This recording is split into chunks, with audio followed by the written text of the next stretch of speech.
é cosmovisão, né? Para nós termos uma compreensão, né? Porque nós temos que entender, uma vez que a expressão é tão utilizada, então temos que entender a expressão cosmovisão. Então, eu gostaria de dar uma definição preliminar de cosmovisão, e após essa definição eu gostaria de voltar um pouquinho para o fundamento, porque eu acredito que o primeiro assunto que deve vir é o que a gente chama de epistemologia, que é a teoria do conhecimento, ou fundamento, ou em uma linguagem mais matemática e filosófica, axioma, né?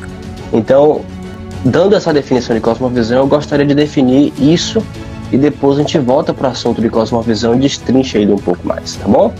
Então, cosmovisão é a maneira como nós vemos, interpretamos o mundo. Cosmovisão vem do grego cosmos, que é mundo, né? E visão, ou seja, como eu enxergo o mundo. Então isso vai desde a maneira como a gente interpreta a realidade, vê a realidade, a nossa maneira de agir, né? Então a cosmovisão é a maneira como nós vemos, lemos, interpretamos a realidade. E o interessante é que todos nós temos uma cosmovisão. Não há neutralidade, não há pensamento fora da caixa, como muitos falam. Pois até mesmo a pressuposição de que você deve pensar fora da caixa, ela é uma caixa de que você deve pensar fora da caixa. Então, todos nós temos pressupostos, fundamentos que influenciam a maneira como nós compreendemos as coisas.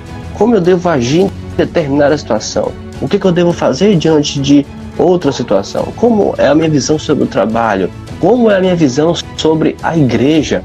Como é meu entendimento sobre o mundo, né? Sobre a família, sobre a ética, sobre a lei, sobre a política e assim por diante. Então, a minha resposta a essas questões, ela é a maneira como eu enxergo o mundo. Tá dando para entender mais ou menos a questão? A gente vai aqui definir mais precisamente com alguns teóricos, e eu gostaria, na oportunidade, de indicar alguns livros aqui. São livros basilares, eu vou apresentar aqui. Esse é o primeiro. Eu vou virar a câmera aqui, porque é melhor a câmera traseira. Bom, deixa eu só.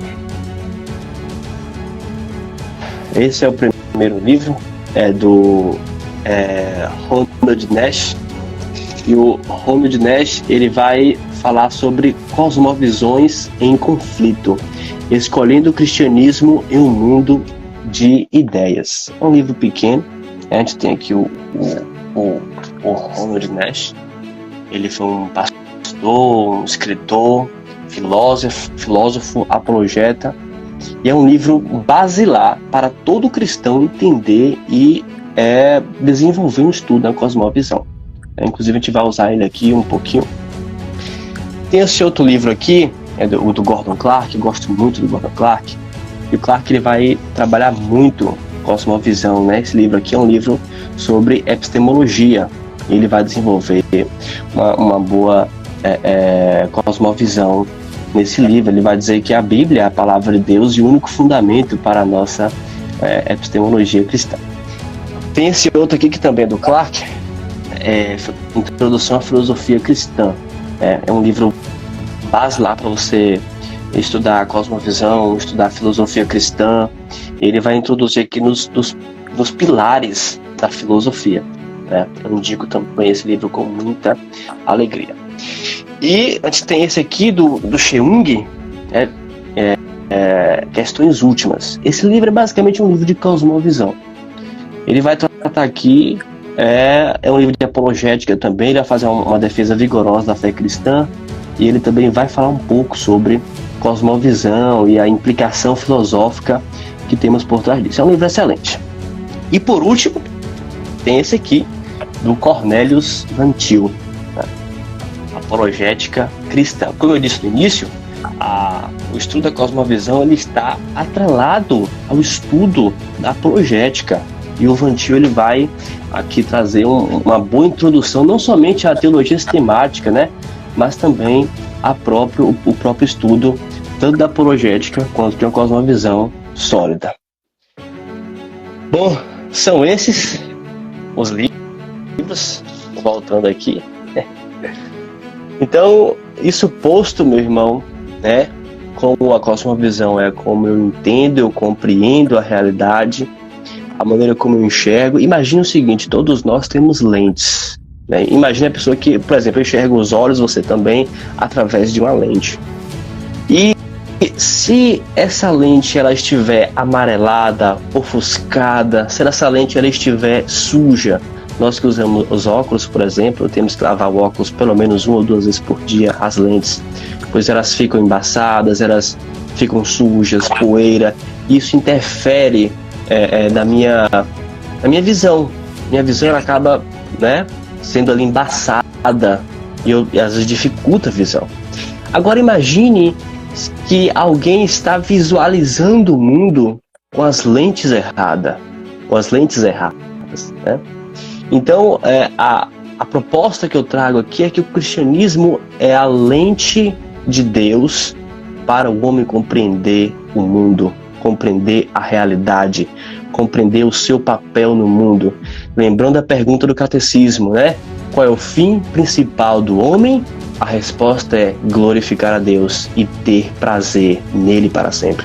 O homem só pode fazer isso, glorificar a Deus, quando ele enxerga o mundo com as lentes corretas. É a lente que Deus revelou, que é a palavra de Deus, o cristianismo bíblico. Esse é a proposta que eu trago, certo? Vamos agora falar sobre fundamento. Eu peço a paciência do irmão, paciência de quem está ouvindo, porque a gente tem que ir um pouco para a linguagem filosófica, matemática, né? Nosso tema é a escritura como fundamento da nossa cosmovisão.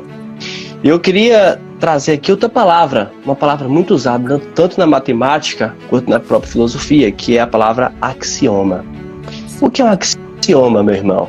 Você já ouviu essa palavra em algum lugar?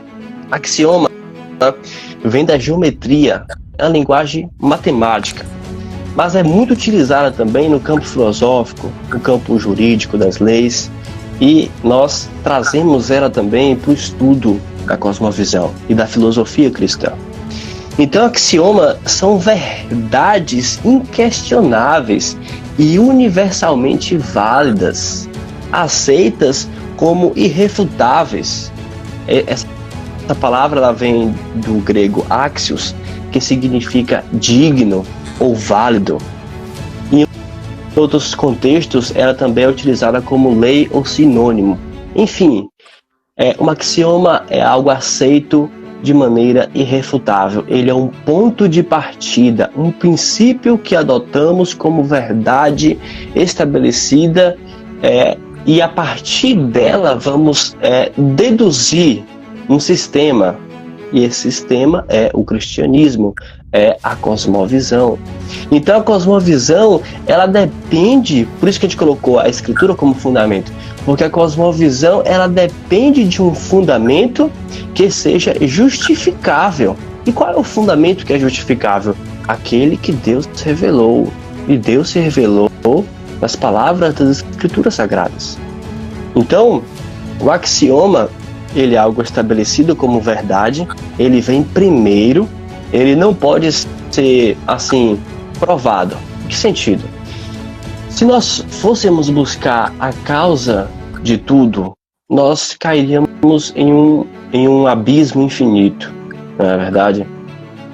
Então, a gente precisa de algo para iniciar. A gente precisa de um princípio, primeiro, que seja sólido e suficiente para sustentar tudo aquilo que a gente vai argumentar e falar. Como eu falei anteriormente, o cristianismo, ele é uma cosmovisão e um sistema. Então, o meu sistema, ele tem que ser coerente. A ética tem que ser coerente, a política tem que ser coerente, né? A minha visão sobre o trabalho, sobre o homem, enfim, ela tem que ser coerente. E para ela ser coerente, ela depende de um fundamento que seja justificável e que venha sustentá-lo. Então, nós pressupomos, e essa linguagem do próprio Gordon Clark ele fala assim, nós pressupomos a Bíblia como palavra de Deus. Em todo sistema, meu irmão, filosófico, teológico, existe um ponto de partida, um princípio primeiro. Por exemplo, Platão, ele pressupôs o mundo das ideias. Para Platão, o demiurgo criou o mundo, o universo caótico, esse universo que nós temos, a partir do mundo das ideias. Então, o mundo das ideias é o fundamento da perfeição, daquilo que nós compreendemos hoje como imperfeito. Lá é tudo perfeito. Então, para Platão, esse mundo das ideias é o seu axioma, é o seu ponto de partida. E assim é em todo o sistema teológico e filosófico. Eles precisam de um ponto de partida para iniciar. Então, nós, cristãos, entendemos que a Bíblia é a palavra de Deus e o ponto de partida para que a gente possa compreender a realidade.